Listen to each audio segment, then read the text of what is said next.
that this puppy's all clean, get into the meat of this video. And that's gonna be a tubeless install. You see, I got a fresh pair of 650B wheels from Astral. And as you guys know, this thing can fit some pretty meaty 650B tires on.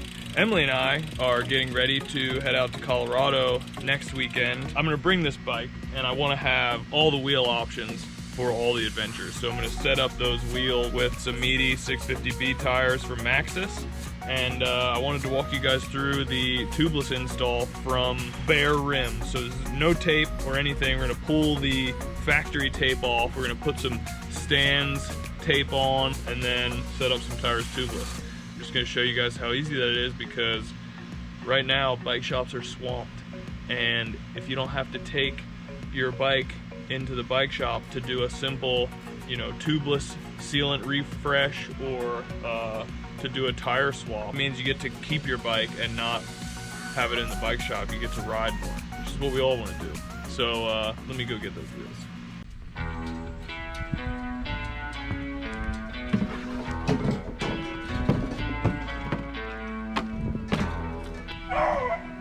As you can tell, Sherman's pretty excited about this, so let's get into it. So here's the things you're gonna need. You're gonna need your wheels. I took the tape off these, so the next thing you're gonna need is your tape, and you're gonna need it adequately sized. Consult your IRD, that's the number you need. Your internal rim diameter. Then you need your valves. I like to have this valve core tool to remove the valve cores from the stems. Just lets air go in way faster and really helps beading process. You need your stands, and obviously a nice set of good rubber. I should say that stands is not necessary for a tubeless install, but why wouldn't you use stands? It was the original tire sealant. Honestly, I'd love to shake Stan's hand when all this is over, because he's saved me from walking out of the woods many times. If it ain't broke, don't fix it. And to make all this possible, you're either gonna need a pump. I recommend a charger pump. That's one where you can pump a charger and it pressurizes and then release it all at the same time. That really helps that initial burst of pressure push the bead onto the hook of the rim, and that helps it set up easy. Or if you have air compressor, that also does the trick. It's important to stay hydrated during this process. Let's get to it. First thing you're gonna wanna do is put some rim tape on these bare rims. That's gonna help keep the stands in by covering up your spoke holes.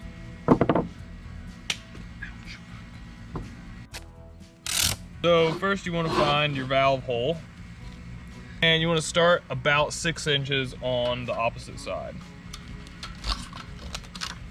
Then you wanna pull it nice and tight.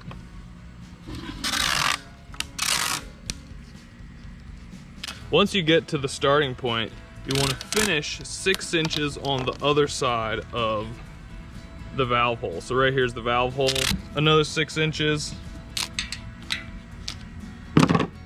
Cut it off. Okay, taped, easy. Find the valve hole. You want to make a little puncture in the tape. Take your stem through here and tighten the stem nut.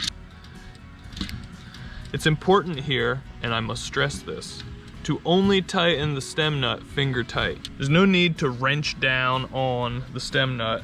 If you're experiencing some leaking, you might have installed the tape wrong. The problem with over tightening this is then when you're out in the woods, if you do have a problem and you need to put a tube in, you're not gonna be able to get the stem nut off, and then you're stuck. So only go finger tight. All right, now it's ready for a tire. Remember, stay hydrated. I'm putting on this 47C Rambler because the Rambler is a sick all-around tire. Great for chunky bits and regular gravel. It rolls smooth enough on pavement too. We got EXO sidewall protection, so we should be able to handle just about anything. If you want to do this the pro way, you put all the logos up here at your stem. That way it's super easy to find your stem if there's ever a problem, and it also just looks really good. One side at a time here.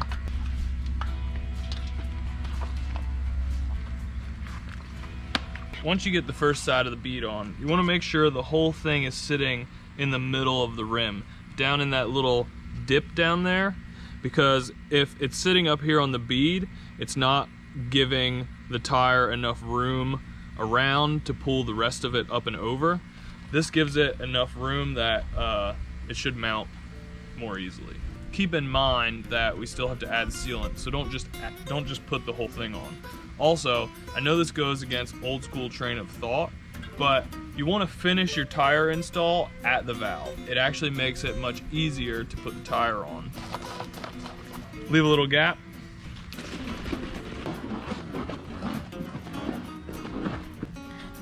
This is a new tire, never had Stans in it before. So Stans recommends doing about 4 ounces of sealant. If this was an older tire or one that just needed a refresh, we'd only do 2 ounces, which is those small bottles of Stans that you sometimes see at bike shop checkout counters.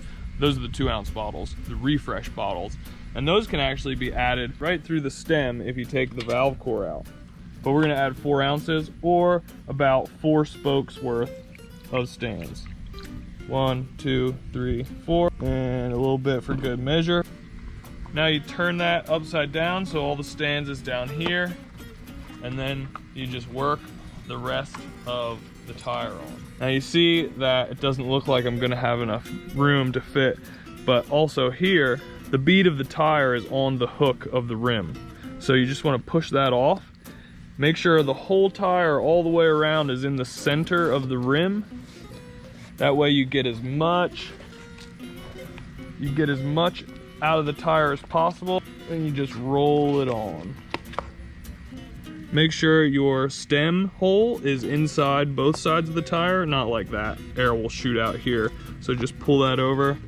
Like I said before, I always take the valve core out because it's super easy and it just allows way more air in off the start. And to show you guys how confident I am in setting these things up, we're gonna do it with a floor pump first. This is a high volume floor pump, so that might make a difference. Cross your fingers. Just listen for the pops. Put your valve core in, tighten that down, just snug, not super tight again. And now, just give it a little shake around, slosh that Stans all over the bead, inside the tire, and then re-inflate to your desired pressure. If you hear little bits of air coming out the bead, just put that at the bottom and shake some Stans into it, and that should take care of it. Look at this. That's the only bit of Stans we spilled during this whole process. Okay, that went pretty smooth. Now all you gotta do is do it again.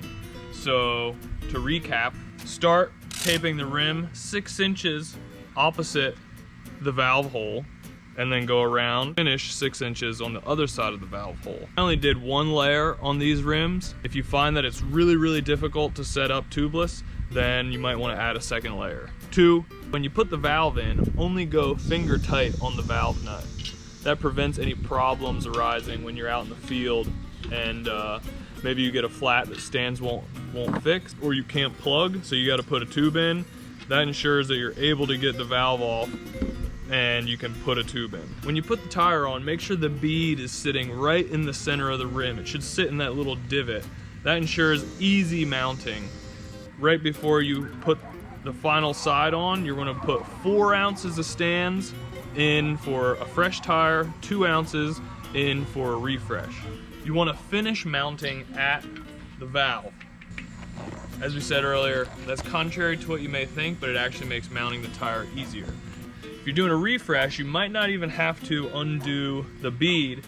Sometimes if you have a syringe or the handy 2-ounce Stans bottle, you can cut the tip, take the valve core out, and then insert the Stans right through the stem. Then you just put the valve core back in and re-inflate. Easy peasy. Once you got both your tires set up, tubeless, the last thing to do is slap them on your rig and go for a bike ride.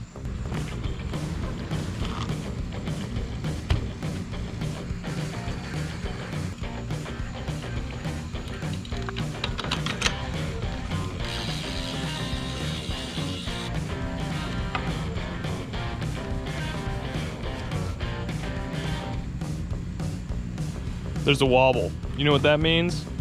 I didn't check to make sure it was beaded. See that? So you just need to put some air in it. Make sure you hear all those pops and then check to make sure that it's fully beaded all the way around. Otherwise, you might get an unexpected pop on your ride, or you'll have some weird feeling wobbles in your tires, which is not ideal.